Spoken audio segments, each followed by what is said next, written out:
first really good one that I had. It was absolutely mental. I came out and I was in my bedroom. I was analysing objects around the bedroom because I was convinced that, like, wow, this. I'd done some reading on it prior to the really good one. So I had a bit of understanding and all that kind of stuff. I came out in my bedroom. I'm looking around and I felt a bit of a weird, maybe not dark, but something a little bit malevolent, if that's a word. Mm-hmm. Can't remember. Malevolent, yeah.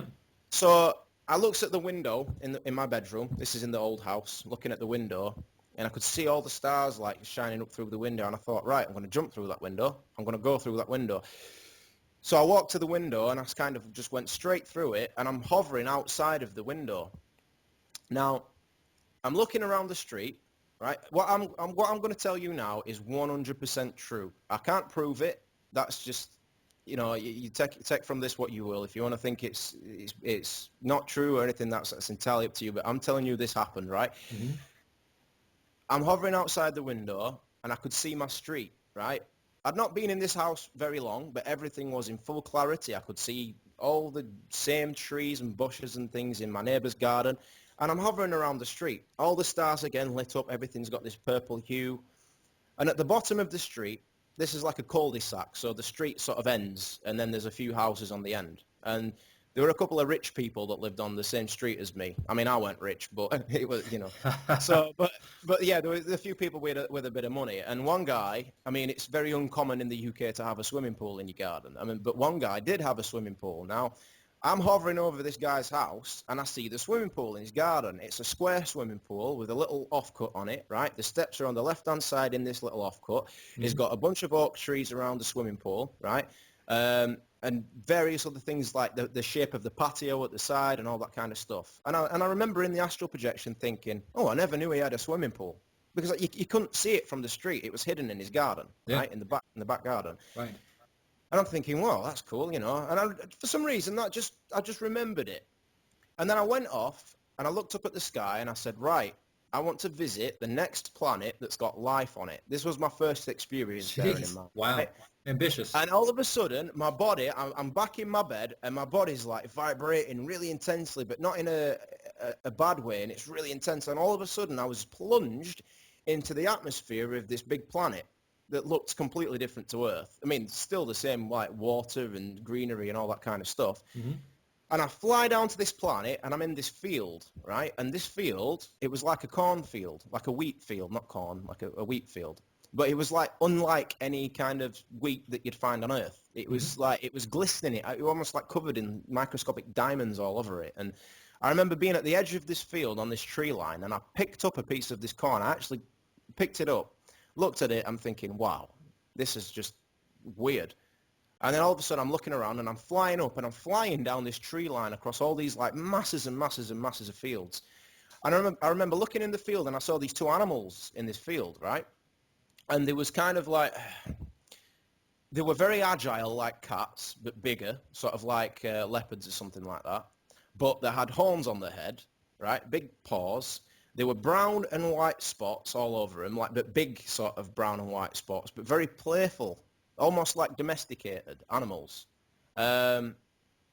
Terrible explanation. If you saw them, it wouldn't look as cheesy, but they were there, right? And it looked as if they were a male and female or whatever. And I'm flying around, and like these things are like chasing me around, and I'm playing with the damn things in this field, thinking, "Oh, this is amazing!" I'm like actually playing with them. And one of them really pounced up and grabbed hold of my leg. Again, latching on. There's always seems to be this latching on theme with some entities in the astral realm. And at this point, I started getting a little bit nervous, thinking, what's going off here? So I kind of kicked it off my leg and watched it fall to the ground, and then it sort of scurried back off to its mate. Mm-hmm. And then at this point, I'm thinking, this is crazy, right, what can I do next? I'm like, what can I do next? I'll go and visit my friend's house, see if I can see him. Like that's a bit creepy, but I thought, hey, I'll go and visit my best friend's house. Right. But as I went to like sort of visit my best friend's house, this voice sort of came to me like, oh, you need to be somewhere else. I couldn't hear a voice, but just like a knowing, you need to be somewhere else. And I ended up in this like, have you ever seen these like London back streets where all the houses are sort of terraced houses, they're all cramped together and there's like a little crappy little courtyard in front of the like hotels, like, hotel fronts. I'm walking down the street like as described, right? And there's this hotel, and there's like a black door on the front of the hotel. The street looked all like cobblestones, like old London kind of thing. I walked in the hotel. On the right-hand side, there's the hotel desk, which was empty. So it suggests to me that it was a real time zone projection because it was like I was there and it was closing time. Everybody's asleep. It was empty. There's a winding set of steps next to an elevator. So I walks up these winding set of steps and I'm looking around for whatever wants me to be there. You know, I didn't know why I was there. I was just exploring the place. And there was like a cupboard that had all the cleaning equipment in there. There was a mop bucket there, and like coats and things hung up in there. And I'm looking in this cupboard, and then all of a sudden I turn around and there's this woman stood in front of me with the uniform on of the hotel, with the badge on, everything. I think her name was like Claire or something like that. And she stood there, and she come up and grabbed my hand and whispered something to me. And I just remember waking up with an extremely massive boner. I just can't like that was like the most. It was even more amazing than the one that I had a couple of days ago because it felt more clear. It was a lot more clarity to it. Yeah, so to go back to the swimming pool, did you ever get confirmation that that pool exists? Yeah, It looks like that? I went on Google Earth the next morning and it looked exactly the same. And that's cool. This is something that I struggle to believe because I remember thinking, because that was the last thought I remembered when I woke up. I'm thinking, I wonder if that's on Google Earth. And I just out of curiosity, I went on Google Earth and and it's sure enough, there's a swimming pool in his garden and you know, the same sort of orientation of the swimming pool. I mean, even the dirty clothes that I'd left on the floor in the bedroom were still there. Yep. You know, the makeup and things. There were a couple of slight differences in things, but not too many. You know, things seem to be where they were. You know, I mean, like, I can't really explain it. It's like it's the same, but you know it's not. Oh, yeah. Yeah, I Like, experienced that too. Yeah. Some things are out of place. and then that led me on to look into a guy called Dr. Tart. I think it's Charles T. Tart. Oh, Charles, yeah, right. Yeah.